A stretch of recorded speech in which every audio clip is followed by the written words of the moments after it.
Okay. Go 3, 2, I got it. action. Ready?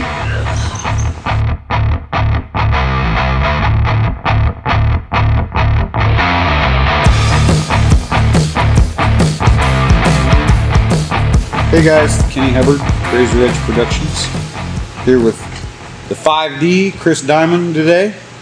Gonna learn a little bit about Chris. Chris has been racing 3 years, running a pure stock. 4 feature wins last year, 4 this year. Where did Track championship. track championship? That's right. I forgot about that. I Yep. forgot about that. So you was telling me before we got on here, 15 years old. Hold on. Stop. All hell broke loose. Stop. Son of a bitch. Yep, I didn't get on the Wi-Fi. Way to go. Oh yeah. We're going to trash that. Are you- Delete it. Okay, Delete it. we'll start over again. Yep. Good intro though. It was a very good intro. All right, so after technical difficulty, we're back here. Round 2. Kenny Hubbard, Razor Edge Productions, here with Chris Diamond, the 5D. Gonna talk to Chris today, learn a little bit about Chris. Track championship at Nevada. 4 feature wins last year, 4 this year. Chris was telling me before we got started here about being 15 years old and hearing this god-awful sound. Hoodlum coming across town. Yep, I was out walking around town doing hoodlum things and heard this noise out to the back, out in the back 40 there. And decided I was going to walk to it. When I peeked over the north fence at Nevada Speedway, it's like the heavens parted, the angels sang, and I knew that was going to be a place I was going to be at a lot. So you got to think, 30 some odd years later, finally got me a track championship out of that place. It took a while, but So at 15, how long was it before you got to get into racing? I got into my first little mini stock whenever I was 18. Done some swapping with my buddy Vince Barker. Ended up with a little Chevy Love 4-cylinder truck. Raced that sucker all year. One of the coolest experiences. Looking back, I used to drive that thing to the racetrack from my old buddy Carl Lynn's house. He lived 3 or 4 blocks down the road. We'd sneak that thing back and forth to the racetrack on Saturdays and Sundays. And No trailer needed. no trailer needed. Just out there having a blast. I showed up. I'm lucky I even showed up with an air tank when I first started racing, but man, I parked right next to my buddies. They had everything I needed, Right. So- Plenty of guys with tools Yep. and stuff like that. So truck racing, they don't do that much anymore. No. There was a thing for a long time though. You'd see trucks, dirt tracks. Didn't work. I don't think they're very fast. Or Some of them got. they went away. So Yeah. I've been to Batesville a couple of times and watched them Dodge Dakotas just dominate down there, but it's just certain areas, certain things, I wish they'd do a truck series. It'd be pretty cool, but then you only have 4 or 5 of them. So, right. So started out with a mini stock. yep. Got to do some mini stock racing off and on. Helping though, my biggest thing was just getting involved with race teams, man. I was involved with so many just straight up badass race teams, no other way to put it. My first race team I was involved with, Rick Ellison, the old 75R. That's where I kind of learned how to get down and dirty. Learn not to lay underneath the car when they started, things like that. Got to move on up the ranks. Got to help Carl Lynn for years. Got to help Kevin Morrow for years. Got to help Gary Clark for years. So I had an excellent tutelage. I was involved in a lot of winning. Yeah, there's some real. You just rattled off a list of some real cowboy up drivers. Yeah. Guys that have been in cars. You're going to run around there full tilt, or you ain't going to outrun them. Yep. They were definitely on their game back then. But I tried racing a few different other times. I'd bought some different cars. Bought a super stock from Donnie Tierman. Was actually my first car I bought, but I didn't know nothing about putting it together. Kind of screwed it off I don't even know where it went. I couldn't even tell you when I sold it, what I sold it for, or anything. But I know I'd bought a car. I had another car I'd put together, and got ready to race it. The first night it rained out, so we went mudding instead, and I tore the hell out of my daily driver that night. So I traded the race car for something to drive every day, to my buddy Vince Barker. But just Just recently, I really got like heavily involved in my own racing program, though. Like 4 or 5 years ago, I told the wife, I was working at Nevada Speedway. I've worked at Nevada Speedway off and on since I was 18. I worked there for David Greenlee. I worked there for Larry Sissom. I worked there for Kenny Gilmore. I worked there for Tina Sissom. I worked there for Rob Hell. I've always tried to be highly involved in our local racing community. Running around to different shops, just helping where I could. Whatever I needed to do. But about 4 years ago, I was like, I'm tired of helping. I want to do this. I want my own stuff. I want to go out and do my own thing. Bought a modified. That didn't pan out. Rob Hell had that pure stock sitting in the tech shed, just completely in a billion pieces. It had got. I think my good buddy Billy Shadden was the last one to drive that before I got it. Needless to say, it was a little worse for wear after he got done with it. And then, people would need parts off of it while we were racing. And Rob would say, go up there and pull it off the pure stock. Go up there and pull it off the pure stock. So I went there one day with a trailer and I just loaded up every bit of junk I could find that went to that thing. And brought it back out here. And raced it the rest of that season. I think I ever won in that one, but I ran a ton of seconds. I should have won one night, but got the old Carl Flowers hammer one night of the special. The guy in front of me got DQ'd, and they turned around and got me too. Said my cam was a little too big. It was. It was. Got to keep up with Carl. Yeah, but it'd pull vacuum. That's all we want to talk about. But then, after that first season in that pure stock, we got highly involved. We had to stripped it down, put it back together, done all the needed work, necessary work that, make it back into a competitive race car. And, shooting. Had a ton of sponsors crawl on board for that. My buddy James Barker there, walking across the back of the shop, he hooked me up with a ton of parts, bought my body, I got a ton of cool sponsors, DNS Concrete, they're big every year. Chris Fade at Mr. D's, Ellison Farms, Victor and Jeannie, they, don't seem like a lot, but shoot, they pay my way in the races almost every weekend. That extra $35-$40 a week sure does add up at the end of the year. Yeah, that's a lot. That can be a lot. My wife, holy hell, she puts up with all these crazy shenanigans, so I got to throw a big shout out to her and her Diamond Roots design stuff. She's all the time. She's responsible for my hats, and still ain't got a racing T-shirt out of her yet, but it'll be all right. You want one? Yeah, we'll get to that point, soon. But if it wasn't for the Pike boys, Justin and Kenny Pike and all them around here, I wouldn't be able to do this. It takes a team. I don't know very many guys that are, and there's a few out there that just do their own stuff, but it takes a team of guys sometimes. Even the little guys got to have a little bit of help. Yeah, our little Walker Boys team we got going on out here right now is pretty strong. I mean, pure stocks are gonna be in trouble next year. Well, so you rent the old Dirtworks shop. Yep.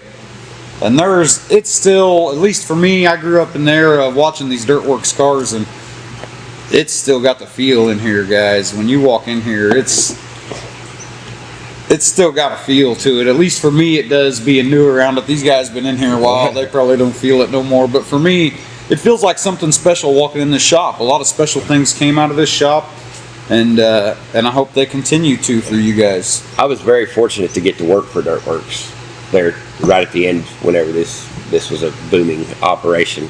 I actually built the last Dirtworks modified to come out of this shop. Sat right over there where that old junky Malibu's sitting right now. I probably built 6 or 8 cars right before they closed. I got in right there on the end. My buddy Stevie Yarduzer was working here. They were talking about closing, so he went and found another job, and then I come home off the road, and last year, whatever you want to call it, but I had tech for years, and I got my buddy Robert Lehman to step in and take over the teching part for me so I could just concentrate on being like the little race director, and all that was you got to do everything at that point in time. I watered, I sheep's footed, I got to control the night. At the end of the night, the show was because the show was either slow or fast on how I reacted. On how you ran it. Yeah. So, you know, and then you was always the first one to get yelled at. Somebody always had something to say, you know.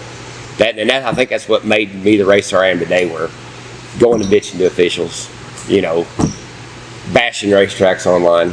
I just refuse to do it, you know, because I've had so much of it at me, you know, that there's no reason for it, you know. We all, you know, we all create our own destiny from the time we pull in that racetrack. Right. You know, you drive like an idiot and crash, you know, or you could try to stay clean and still crash. It don't matter, but at the end of the night, it's fun. Right. You know, that's what I'm there for. It's a freaking blast. Gotta keep in mind what's good for the sport. And, Yep. you know, you hear promoters even talk about guys, oh, if you're gonna fight, bring it down here on the front stretch, but they don't want that. Yeah. We don't want that. We don't. That kind of stuff's bad for our sport. Yeah. 20 years ago, that could have worked, you know, because you got to think back when I first started getting into racing. The guys that owned race cars were mechanics, welders. You know, I'm not saying that they were a rough and tumble group, you know, but they're not politicians and lawyers and stuff. And nowadays, Right. you look out there, got quite a few lawyers have race cars, quite a few, you know, upstanding members of the community, superintendents of schools, you know, I mean, things Right. like that, you know. They bring a whole different fan base with them, you know, and there's a lot of guys that ain't gonna put up with that garbage, you know. I don't like it for my kids in the stands. No, I want to be you know, I want them to look up to me and think, you know, look how well he handles himself, you know, Right. more than, well, he crawled out of his car and caved the roof of that other guy's car in, jumping up and down, you know, which might be fun too, but I'll leave that up to somebody else. We said trying. We can't always control ourselves, I guess, but you know, it's a lot of passion. That's what drives it. So you're in the car, probably watching these guys prep track and stuff. How many races did it take before you're like, okay, you disconnect yourself from worrying about what's going on up there and worrying about driving? Oh, I'm still madder than hell. I still go out there and look at that racetrack and go, what in the heck are these guys thinking? You know, I mean, but at the end of the day, we all got a race on that thing. So, Right. you know, cowboy up, get your elbows up, let's go. It's either going to be slick and fast or tacky and bumpy. Yeah. So who's your favorite driver? Who's your motivation? Is there a guy still around that you go up on the hill and watch before you go race that, you know, you try to emulate? Or I got every one of them, man. If you strap in a race car at a racetrack, I'm probably one of your biggest fans, man, because I'm there to watch some kick-ass racing. You Right. know, I've had a freaking blast watching Justin crawl his pure stock and just go out there and be fast. You know, it's fun, you know, knowing that we get to work on that car in here every day, you know. And when we went to Turkey Bowl, that was like the third fastest car at the racetrack. Right. You know, like, holy crap. I was back there at about 18th, but I was having little motor issues. Little motor issues is the problem. It wasn't motor issues, I just had a little motor. You know, but just shoot, all of them, man. I mean, all the guys that help that we talk, you know, I love to get highly involved in just about anybody's racing program, really. You know, if you got a race car and you're looking for a little bit of advice or help or just a second set of eyes on it, I'm always down for it. You know, I've had guys go to, because this is kind of like, we call this place Walker Speed now. It's not Right. Dartworks anymore, you know. And I'm like, bring the car out to Walker Speed, man. If you buy a car and you're not sure about it, bring it to me. I'll look at it for free. I will look at it and tell you everything that I think should be done or needs to be done or whatever. I'll do it for free. You know, and if you want to go home and do the work yourself, you ain't going to hurt my feelings one bit, because trust me, I'm busy enough. right. You know, but I'd rather, you know, just help everybody around me. You know, had a good time with Turkey Bowl here lately, and Robbie Jones Jr., he pitted next to us, and I just loved just going over and just helping him tinker with his car. I had enough shit to do with my own, but by God, I went back there and helped him for as much as I could, you know, just give him some little pointers, you know, these guys that are new to racing, you know, because that's the way I got there. Right. You know, my first 20 years, I probably asked 10 billion questions. Right. You know, why are we doing this? What's that doing? You know, I probably wore poor Gary and guys like Paul Taylor and them out, you know, like, why are we doing that? When I was working on Kevin Morrow's car all the time, you know, we'd be up if that car didn't run worth a damn on Saturday night, it was at the shop Saturday night and on scales when we were trying to figure it out. Because usually we was going to racing on Sunday. If it meant tearing it plumb down. Yeah. So you got to learn about the maintenance and how in depth it is and what it takes, and for if you want to run up front. Yeah. If you're not working on your race car, if you ain't putting 40, 50, 60 hours a week in your race car, you're going to be in the back. Yeah. You know, because you got to touch them things Right. every week. I like your passion about wanting to help people. Yeah. That's something that I like, and a lot of people don't. A lot of people in the industry are real hush hush about yeah. how they do stuff, and now even letting someone else in their shop, let alone with camera equipment, and you know, there's still a lot of that around. But I really appreciate the guys that are willing to help somebody, and it's not. You know, I promise every time Chris gets in the car, he wants to win. But he don't want to win because everyone else broke down. He wants to outdrive you. He's a race car driver. Unfortunately, all the wins I got, most of the fast cars were gone that night, but it is what it is. You know, I'll take them. You know, if there was a few cars that had been there, like Sean Hendren, you know, I wouldn't have had none of them. He'd have had them, but I'd have probably been second. You know, so thanks, Sean, for not showing up. For not You coming. know, we got, you know, racing against Jerry Wheeler and them. Man, I sat there at that track and worked for 4 years and got to really know all the guys that I'm racing around nowadays, you know. Right, there's a good pack of you guys in Yeah. the pure stocks that are fierce competitors, but friends. Yeah, buddies. I mean, shoot, there was half a dozen, you know, there was 4 or 5 times this year my car wouldn't have made it to the racetrack if it wasn't for Gigan Motorsports and Jerry Wheeler and Dustin Luther, and, you know, Josh Payton and them. And I mean, Josh Payton and me race, you know, he got third in points this year. Right, you You know. guys are running neck and neck. You know, we're up there, you know, every week together. But if I needed something, you know, I put a small little post on Facebook, and 9 times out of 10, it was the Gigan Motorsports guys that messaged me first thing. What do you need? We got it. It's out here. Come get it. I'll bring it to you. Right, You making know, it happen. Whatever it takes, because we're going racing this weekend. Right. You know, and that's the way it is with the guys in this shop here. You know, if Justin's got something I need, I just go over and get it anymore. I used to call him and ask him all the time. Now I just go grab it. He'll be Right. like, "Hey, where's that 300-pound spring at?" Oh, well, that's already in my car. So what does he do? He has to go out and buy a new 300-pound spring because he wanted to try it. Right, because it's underneath 'Cause your I car. got it underneath my car. You know, Cody, my buddy Cody, it's in the back shop back there. You know, shoot, I rummaged through his junk pile to get ready to go to Springfield, and unfortunately, I tore up just about everything I borrowed from him to go down there. Right. But So this year you got to get in a B-Mod some. yeah, Cody Souza, Yeah. Salsa Souza, Susan, yeah, Souza, that kid right there. sitting over there playing on his phone, probably watching us. I hope you can hear us good and stuff. Give us a thumbs up. Yeah. All right, we're good. So he puts you in his B-Mod a couple races, and not just at Nevada. You get to go to Butler too. Yeah. And that's so Nevada's quarter mile mid bank. Yeah, Butler's I think it's a third mile. 3/8-ish. 3/8-ish, It's D-shaped, but it's almost like there's no turn 3.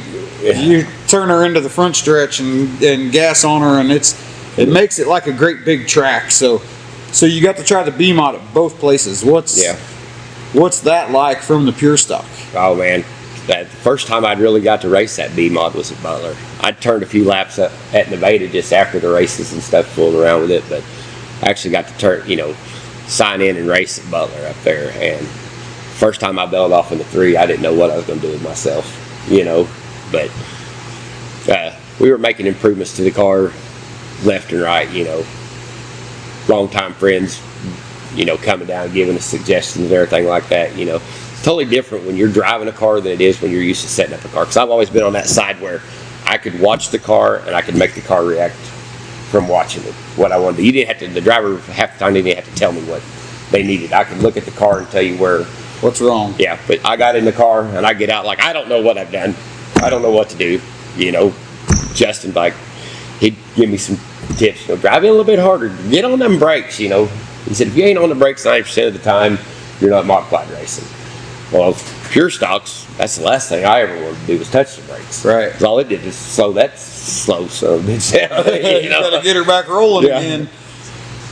But yeah, crawling in that B mod and racing 2 nights up at Butler was just wow. You know, that's an amazing feeling. But I don't think I want to modify it anymore. You know, maybe later. You know, give me a couple more years in this pure stock stuff. Well, I think them couple nights you got to jump in the B mod at Butler was Yeah. probably not select nights to be jumping in the B mod up there with the kind of crowd you had. I mean, that was some rough racing, boy, to end the year up there. Yeah. What was the most memorable time was when I strapped into that B mod at Nevada and had John Sheets sitting behind me for the heat race. And I've known John Sheets since he was very first started racing. You know, loved them guys to death. You know, he runs with Kevin and them all the time now. You know, go to their shop all the time. And he comes up to me and he says, "You either go or I'm gonna make you go." One or the other, batten down the hatches. We're All right, doing you something. know. And to watch him, and it's hard to be a racer and a fan at the same time, because when he blowed past me, I cheered for him. Right. You know, because he just took the lead. You know, hold on, I was in the lead, but he just took the lead. He just took it. No. You know, so it's kind of hard. You know, I'm still a huge fan of the racing. And the seats that we get to sit in Yeah. when we're on the track, or there's no better seat in the place, I promise, for when guys like him are Yeah. turning it on your nose and running off. You know, it's just amazing to get to line up with that kind of competition around here and get to call them my buddies, you know, like, hey, that's my buddy, you know, John. He just blowed past me like I was sitting on jack stands, and I Right. was cheering for him as he was doing it. As he was doing it, you know. But then on the other hand, like, how are we going to get this car that fast? Right. You know,